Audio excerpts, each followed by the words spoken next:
이 영상은 비전공자를 위한 이해할 수 있는 IT 지식의 저자 최원영님이 투고하신 원고를 바탕으로 310의 잡학지식이 재구성해 제작한 콘텐츠임을 알립니다.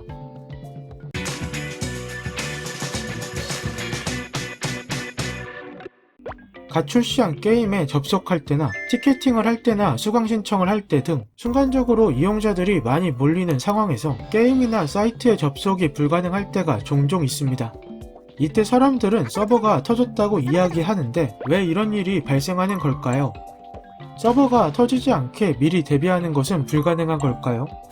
의문을 해결하기 위해서는 컴퓨터의 내부 부품인 하드웨어에 관해서 이해해야 합니다. 컴퓨터는 CPU와 보조 기억 장치, 메모리 등의 하드웨어를 가지고 있습니다. 구체적으로 어떤 기능을 하는지는 잘 몰라도 이름은 들어봤을 겁니다. 기능을 간략히 살펴보면 CPU는 인간의 뇌에 해당합니다. 프로그램을 사용하기 위해서는 CPU가 일해야 하는데 CPU는 데이터 처리를 하고 저장은 보조 기억 장치가 합니다. 보조 기억 장치에는 파일과 데이터가 저장되어 있습니다. 사용자가 특정 프로그램을 실행시키면 CPU는 데이터를 처리하기 위해 보조 기억 장치에서 필요한 데이터를 요청합니다. 보조 기억 장치는 필요한 데이터를 찾아서 CPU에 전달하는데 이 속도가 CPU의 데이터 처리 속도와 비교했을 때 상대적으로 느린 편입니다. CPU는 보조 기억 장치가 데이터를 찾아서 줄 때까지 기다려야 합니다. 그러면 CPU의 능력이 아무리 뛰어나도 보조 기억 장치의 처리 속도에 맞춰야 하므로 속도는 하향 평준화가 됩니다. 이 문제를 해결하기 위한 하드웨어가 메모리입니다. 메모리는 CPU의 작업 공간이라고 이해하면 되고 CPU가 보조 기억 장치에 데이터를 요청하면 보조 기억 장치는 필요한 데이터 뭉치를 메모리에 전달합니다.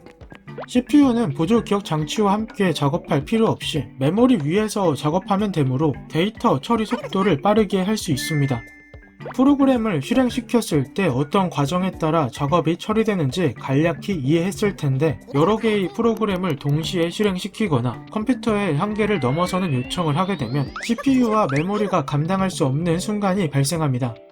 이때 컴퓨터는 멈춰버리거나 응답 없음이라는 메시지를 띄우면서 다운됩니다. 이 상황은 우리가 이야기하고자 하는 주제의 상황과도 같습니다. 서버는 우리가 사용하는 컴퓨터와 같습니다. 차이점이 있다면 데이터 처리를 분산하기 위해 컴퓨터 여러 대가 모여 있다는 겁니다. 이용자가 필요한 데이터를 요청하면 서버 컴퓨터는 작업을 수행합니다. 하지만 처리 능력이 무한대인 것은 아닙니다. 순간적으로 많은 데이터를 처리하려고 하면 서버 컴퓨터도 감당할 수 없는 상황에 직면하고 컴퓨터가 멈춰 버리는 것처럼 서버 컴퓨터도 다운됩니다. 많은 사람이 이때를 서버가 터졌다고 표현합니다. 그렇다면 문제 해결을 위해서 서버 컴퓨터를 확충하면 될 텐데 왜 안 하는 걸까요? 이용자 입장에서는 매우 불편한 상황이나 공급자 입장에서는 순간적인 수요일 뿐이고 이 순간만 지나면 수요가 줄어들 것이 확실하므로 장기적인 차원에서 비용 부담이 됩니다. 이외에도 다양한 이유가 있는데 경우에 따라 수요 예측에 실패하고 수요 예측을 잘 했어도 서버 구성에 실패하기도 합니다.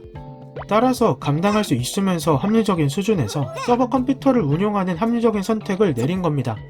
이와 관련해 세계 최대 전자상거래 기업인 아마존에서 제공하는 아마존 웹 서비스라는 클라우드 서비스가 존재합니다. 어마어마한 서버 컴퓨터를 운용 중이고 서버의 공간을 사람들에게 돈을 받고 빌려주어 수익을 얻습니다. 이렇게 하면 이용자는 필요할 때 서버 컴퓨터를 구매하고 별다른 관리 없이 이용할 수 있어서 편리합니다.